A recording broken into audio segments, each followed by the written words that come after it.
All right, everybody. One down, three to go. But what a game that was. And if this is what we are in for, this is going to be a special Stanley Cup final. The Avalanche win it. They need overtime to do so, 4-3. But what a game. They got 3 on Andrei Vasilevskiy in the first period, the first time he's ever given that up. But Tampa comes back, kind of like you knew that they would. We've said it so many times that this game and the games in this series will not be over till it says 000 on that scoreboard. And this was a fantastic game. There's a lot to get to in this one. The goaltending, the Avalanche shots on goal again, the penalty kill, a lot to like about what the Avalanche did in game 1 going forward. Let's get to it.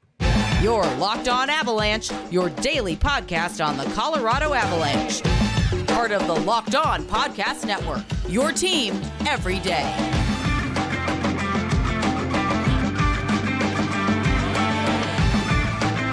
Avalanche fans got to be feeling pretty good after game 1 because 3 more and you are the Stanley Cup champions. Welcome to the Locked On Avalanche podcast, everybody. Thank you for making this your first listen of the day. That's always appreciated. Follow the show on social media outlets, LOPN_Avalanche on Twitter, Locked On Avalanche on Instagram. Questions, comments, concerns, opinions, lockedonavalanche@gmail.com. And follow the show on YouTube. Over on our YouTube channel, hit subscribe, get notified when a new show goes live. He is Mr. Shaggy Von Doom, Kyle Sullivan. I am Chris Maselli, and we are your hosts here over at Locked On Avalanche. All right, Kyle, game 1. You feel good because they won, and you feel good because of the way that they played. Yeah. And I mean, this is your back-to-back Stanley Cup champions rolling into Ball Arena. You can't take them lightly. Right. Especially you hang 3 goals on Vasilevskiy early, but it's one of those you can't take the foot off the gas. And it's one of those, you learn from this experience. Tampa knows this, and they kind of played that to their advantage. Colorado learned this, and all the way through the game, had to go to overtime. You love the result, but there was a lot of learning to be made in this game 1. You can't knee-jerk one way or another because this is going to be a hard-fought series from both teams. You wanted that first goal. You know what I mean? You always want that first goal. But when you're facing a goalie like Vasilevskiy, you really, really want that first goal because you saw him get stronger as the game went on. Yeah. You know what I mean? Yeah, okay, I gave up 3 goals, but that's all I'm going to allow and let my team methodically come back and tie it. So if you don't get, if you struggle to get anything past him early, that's just going to make him just feel stronger and stronger and stronger as this game went on. And as games after this come on. So I really feel like getting those 3 goals, and I did Locked On today briefly, and I said that there, like you always, for the rest of this series now, that is a confidence builder for the Avalanche. If things aren't going your way for a period or a couple periods, you can get pucks past him. And yes, I mean, it was the first period, and sometimes players have to, like we said, as the game goes on and he gets stronger, but that you can get pucks past him now.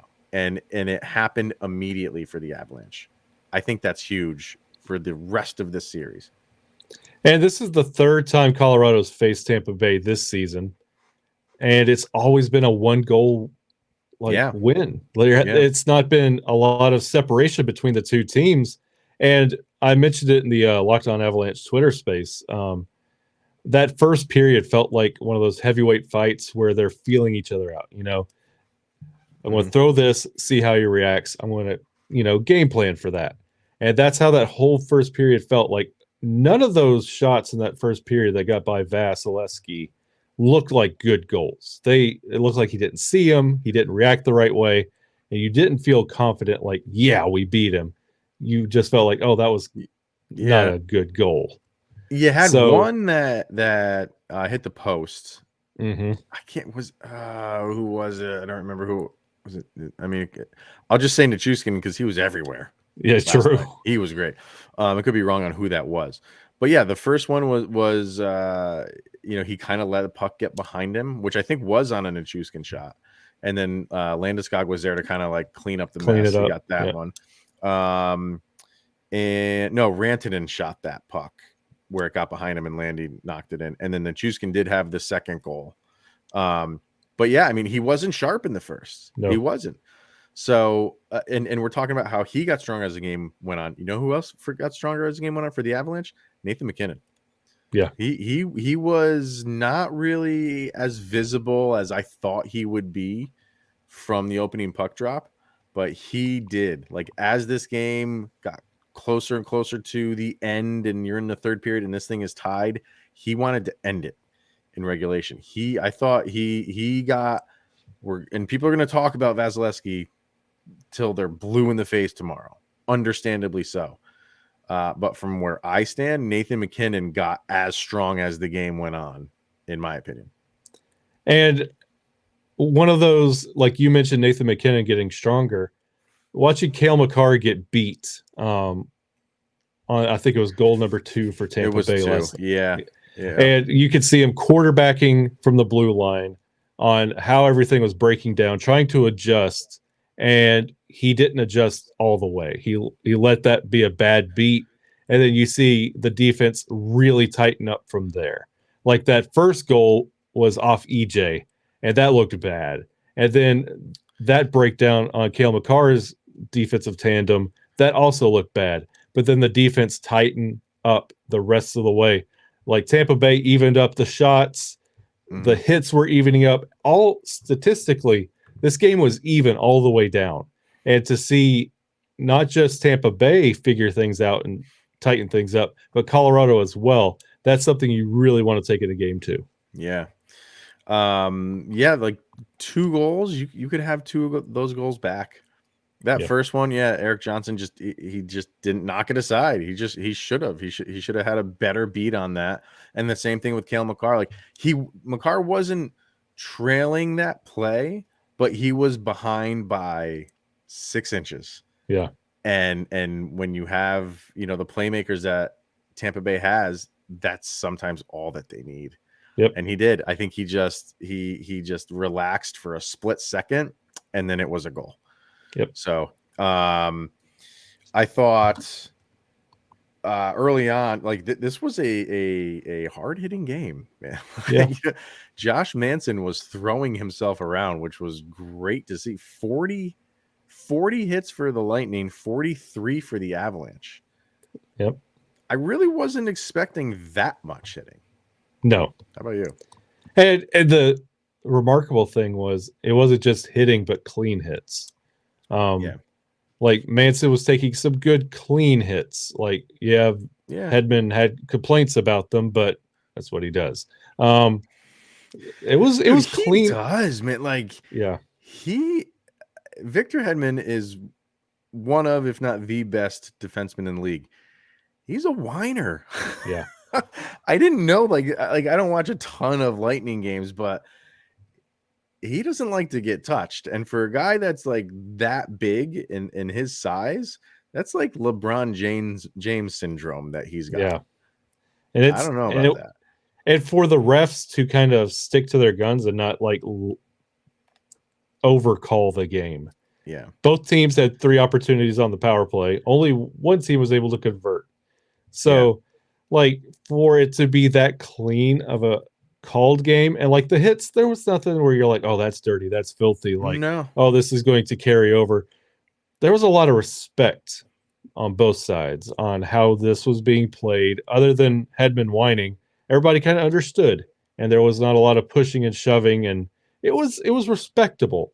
And to see it stay that way, even when it became that pressure cooker in the third, that was also very telling. And if we get this the entire series, I was saying in the Twitter space as well, I wish I wasn't a fan of these 2 teams, because if I was just like an observer sitting back, this is perfect hockey. It's great. Great game. Great back and forth. You got, and from like your average viewer standpoint, you got goals early.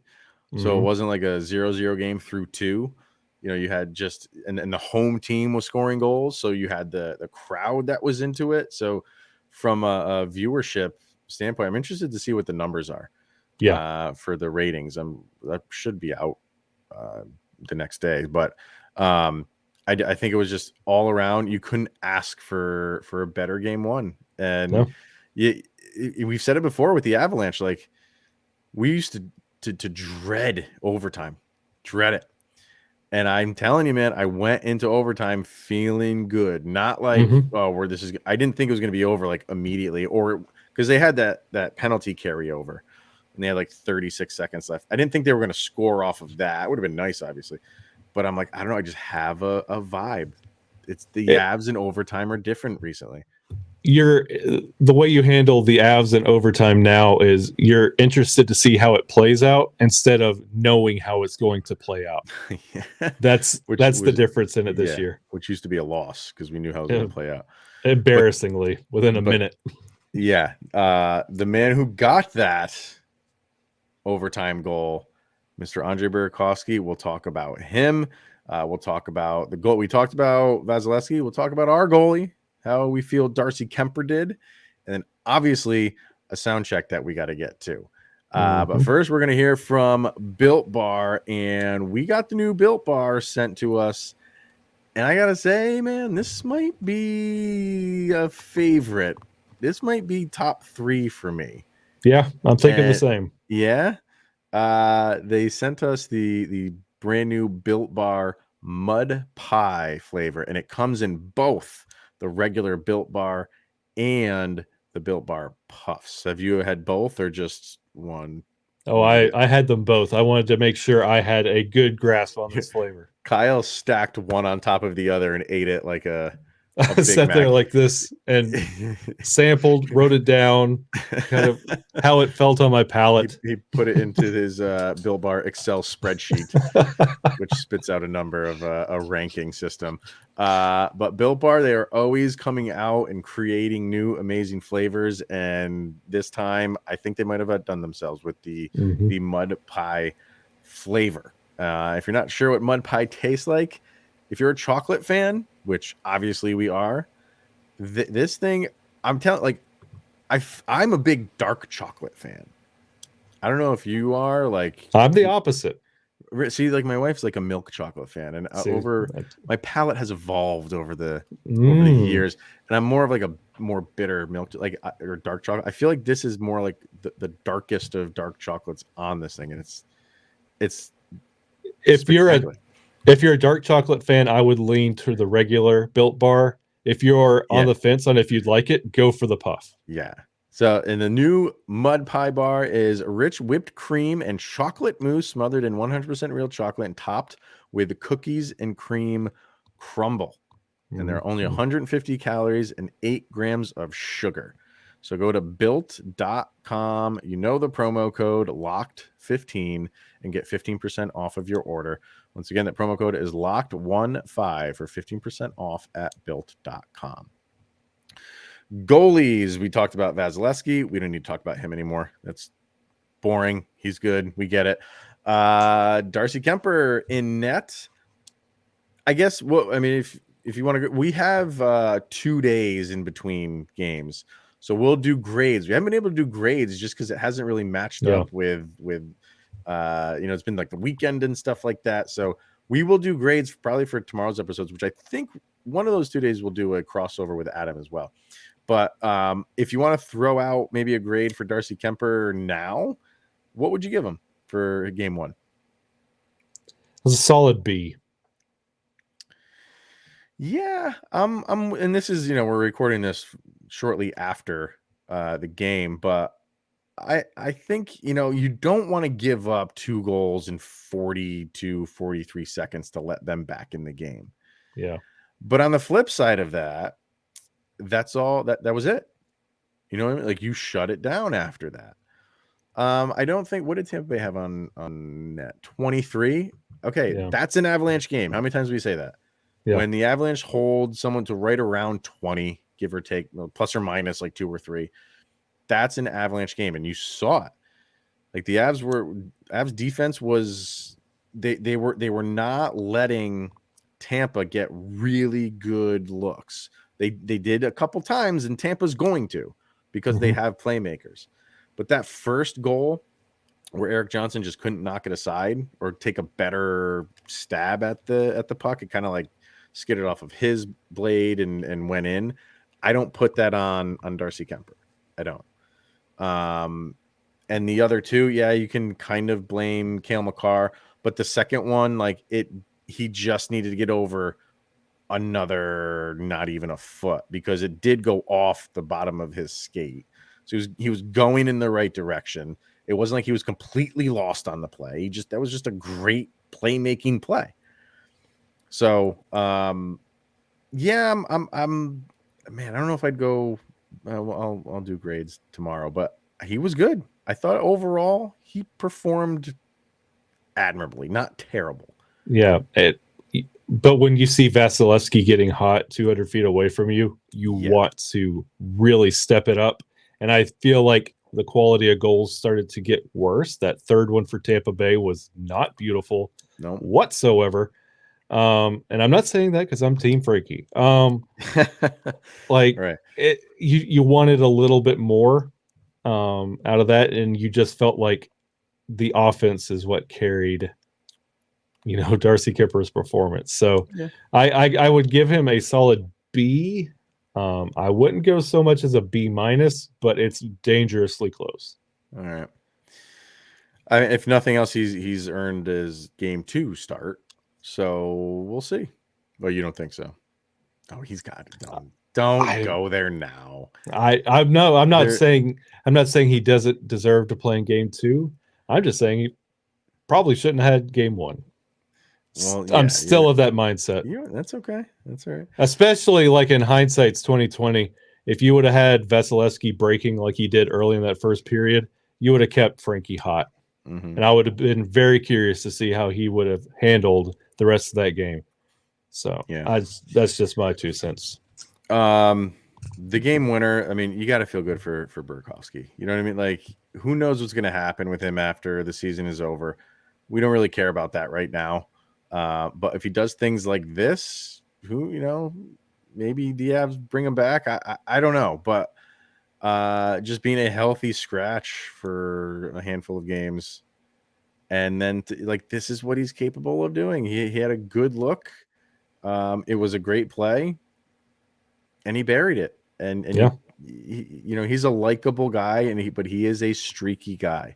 And if he is going to be streaky and he's going to start, his good streak right now, Avs fans will clearly take that, because if you're down Kadri, you might need 2 guys to fill the one role of Nazem Kadri, and Burakovsky is going to have to be that guy, at least one of them. And we talked about with Adam having Stanley Cup experience. That's Burky's got Stanley Cup experience. How crucial that is. And I was doing another show, and they asked me who needs to step up for the Colorado Avalanche in this series. And I said, with all of the emotion that this team has got, like you felt it all day yesterday leading up to this game, like that fever pitch, that excitement, that adrenaline.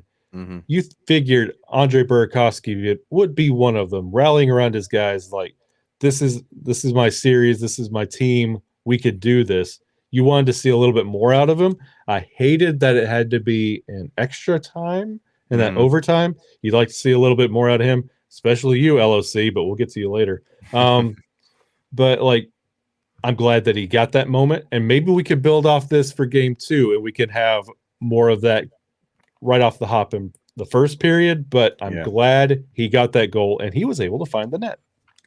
Yeah, it's funny. Peter Ball put up a comment that they said in the post-game press conference of Burakovsky. Said he woke up at 6:00 and he just couldn't contain himself. Like, he was just so excited to play. And I guess Gabe Landeskog was sitting next to him, and he commented, "Just wait till you have kids. You'll be up at 6:00 every day," which is 100% true. Absolutely. Yeah. So, all right. Well, we have a sound check to get to. let's do that. And then we have individual players, which we need to really kind of call out here and kind of go through the Avs roster who had really good games. One is just jumping to the top of my list. So let's do the sound check. And if you're new to this and you've joined us because the Avs are in the Stanley Cup final, welcome. And our sound check is a song that Kyle and I both pick after an Avalanche win or loss. And we kind of pick a song that best summarizes the most recent game. These songs go up on Spotify. Just search for the playlist LOPN Soundcheck, and they're on there. So follow it. And when we had 2 new songs after game 2, you got 2 new songs to rock out to. What do you got for this one, sir? It's a great playlist. We were listening to it today to pump ourselves up for the game, me and my family. So it's awesome. Awesome. I mean, a full 60 minutes and then some against the back-to-back champions. Your Colorado Avalanche had to ride the lightning. So who sings that? What's it's this indie band. I don't know if anybody's ever heard of them. Look it up right now. Yeah. It's Metallica, I think. Never heard of them. Is that what they're called? They're from San Francisco, really obscure band. I feel like we have more. Do you think we have more Metallica songs than any? Well, I mean, we have a couple Metallica songs on there. We have a couple Metallica. I think I have 2 or 3 Pantera. And I try and slip Primus in every chance I get. But yeah. But what I don't know is what album is that on? Ride the Lightning. Ride the Lightning, Bob. Is that the name of the album too? Yeah. It's got the chair on the cover and that's an iconic album cover. Let me see. View album. Yeah. Oh, yeah. Okay. All right. It's like your boy has a T-shirt of all of their albums. Yeah. It's a great album. I know. I don't listen to that one all that much. I mean, they have really good songs on it. I'm going through right now. Yeah, Fade to Black. It's a great one. When was it? 84. I don't know, man. Like I like older Metallica, but I like that early. I was never like huge into them. I'm the other way around. Really? Like Master of Puppets and like Kill 'Em All and Injustice for All. See, I can listen to Master of Puppets like when they play it now. Like I just don't like the audio mix of like way back then. It just didn't have like the like punch to it, so I just can't. I love that like Motor Breath and all. Oh yeah. For me, I'm going 90s kind of alternative. They weren't so much maybe towing the line of grunge, but they were more alternative than anything else. And they're still kicking around today. The band Live. Maybe definitely their biggest song ever, and that's Lightning Crashes. So I was toying with like, maybe I'll hold on to this one, and if the Avalanche win the entire thing, use it for that. But if the Avalanche win it all, like I'm not going to be in that mode where I'm going to use Lightning Crashes to stomp on the Lightning while they're down. I have other plans for if and when the Avalanche win the entire thing, but for now I have to use. We both went the Lightning route. Is that what we're gonna do? Like after every win, there's got to be so many songs about lightning. Yeah, we gotta have theoretically 6 more Lightning songs to split between us. We'll see. So follow those. Like I said, the playlist LOPN Soundcheck, and those will be on there probably as soon as we're done recording this and you're listening to it, they'll be on there. Moving on to some individual players. For me, man, Val Nichushkin was awesome. Yeah. Trying to think of like going through my head, who was their best player for game 1? I think it was him. Like as much as I thought Nathan MacKinnon got better as the game went on, I think Val Nichushkin was probably their best player last night. He looked great. I loved seeing Nuke jump in the play, be everywhere. Like you could tell he knows where he is. He knows he's in the cup final. He's in the moment, probably a moment he never dreamed of being in. So he's really embracing the moment. How I also like I was torn on like because I was thinking about my player of the night. Mm-hmm. Manson was incredible, but Lehkonen, I honestly like he might be the unsung hero of this series and the whole entire playoffs, honestly. I don't know if we could sing his praises enough of what he's done for this Avalanche squad the entire playoffs. Yeah. And I really love Lehkonen's game. Yeah. He's perfect for this team. He really is. I thought he played a great game. I thought Landeskog played a great, gritty, hard-nosed game. You had Cale Makar played almost 30 minutes, and considering that the overtime only went a minute and 30 seconds, like it's not like he had a ton of overtime ice time. I thought Byram played phenomenal. Yeah. And he was just it seemed like he was out there all the time. Yeah. Like he was out on the ice, and let me look up his ice time, 22:37. So they went heavy with Cale Makar at 28:50, Taves had 25:35, and Byram had 22:37.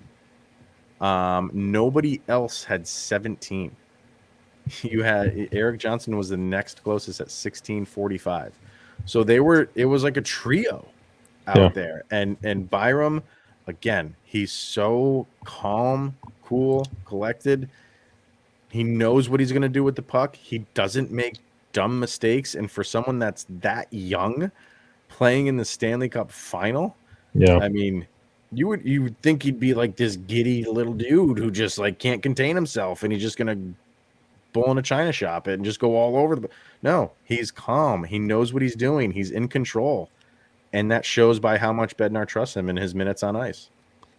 And I have been really loving his game. Like I'm not apprehensive of him jumping in plays anymore. I trust him and he's established a trust with the fans and like with his play. I love Byram and everything he's done in the playoffs. It's been absolutely incredible. But we will be remiss if we don't mention it's not just a player, it's a unit. That one power play they were able to convert on. Absolutely impeccable. And probably the best Avalanche playoff or maybe all playoffs, possibly throughout the season. One of the best power plays I've seen us operate with. They took a shot and like Landy would sit there instead of like cramming it back, he would reset. And that I saw so many from the slot pass back out and cycle it out. It was incredible. And they were able to convert on it. And it was just efficient and looked like a machine. And that's what you want to see out of that power play. We harp on it all the time. That in the faceoffs still need work. But that power play, if they could continue that, oh my word, we're going to be a dangerous team, and we will need that in this series. I mean, the last 5-on-3 that they have, and they got like no shots on goal. Yeah. And I was on this show, just throw it on net. I know when you have 5-on-3, you want the perfect look because that's maybe the best look you'll get all game. I get it. But what they were doing a couple passes and then firing. Yep. And you would, like you said, like if you can collect the rebound and you have a rebound opportunity, you take it. If you don't, you still have possession of the puck and you bring it back out and you do it all over again.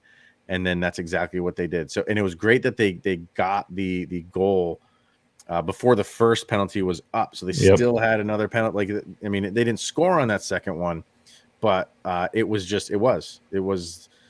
the best looking power play that they have had in a very long time. Yeah. On top of that, their penalty kill was chef's kiss, man. Like Tampa could get nothing going. So many cleared pucks from the Avs. It was just, we talk about confidence. I was after the first one, I was super confident the Avs were going to kill any penalty that came their way, and they did. I don't remember a solid look that Tampa had on any of their power plays, and they had 3 of them, I think, right? Yeah. 3 of them. Yeah. Yep. So, but you're right. The face-offs got to get better. And I'm of the mind to remove Nathan MacKinnon from face-offs. That's where he's not the best at them. So, Gabe Landeskog is much better at face-offs than Nathan MacKinnon is. So I would kind of reverse that. And this will come around when the grades come around. But hey, Sturm, you're here for face-offs. It's time to start winning them. What was he yesterday? Let me see. His face-off percent. Yeah. Not good. So 17%. Oof. 16.7. How that is even possible, I have no idea. Do you take an eighth of a face-off? I don't know, but he got a 16.7% face-off percentage. That's not good. Not good. Not good at all. And there's Gabe Landeskog, 56%. He's your best one. So they did put the big three together again at points. And Mikko Rantanen, I thought he played a great game. I did. He was everywhere. He was in good spots for good scoring chances. Like, I thought he played a really good game. I don't think anybody there's nobody that's jumping out to me that played so poorly where you're like, are they in danger to play game 2? I thought this from top to bottom was a really good effort against a really good team, and the Avs for a large portion of the game controlled the pace of play. And Tampa struggled with the Avs speed early on. They didn't know how to handle it, and that was to the tune of 3 goals. They adjusted to it and maybe played a different defensive style, but the Avs speed really got to Tampa. And when Tampa started to come back, you could tell they were taking things away from the Avs, that they couldn't build up that momentum. The Avs got to figure out a way. They got to know that Tampa's going to play that way in game 2 and really stay on the gas, because Tampa can't hang with them. Nobody can. No teams can really hang with them. So you saw the difference in the first when the Avs were just flying all over the place. Tampa didn't know what to do. No. So, and a little shout out to Jack Johnson. You also had a good game. There was a point that the only 4 members of the Avalanche that had a like plus minus in the positive was the 3-headed monster in Jack Johnson. So to be in that kind of company, that's big deal. So good game for you, JJ. Yeah. I think tomorrow we'll do grades. Or if we do the crossover, we might hold off on those till the next day. We don't need to tell Adam. No. He doesn't need to know. No. But you got to feel good. Avs up 1-0, 3 more to go. Game 2 is Saturday. We got 2 days off. So we probably will do a show for Sunday, would be my guess. So, hang out for that. We'll be back over the weekend. 3 more to go, my man. You feeling pretty good? Oh, yeah. How can you not? Avs keep rolling. So, 4-3 win. Andre Burakovsky buries it, and the Avs are up 1-0 in the series. Thank you for making this your first listen of the day, everybody. We greatly appreciate that. Go check out Locked On NHL. Make that your second listen of the day, and follow us on all our social medias and YouTube channel. So he is Mr. Shaggy Von Doom, Kyle Sullivan. I am Chris Maselli, and this is the Locked On Avalanche podcast. We will see you guys tomorrow.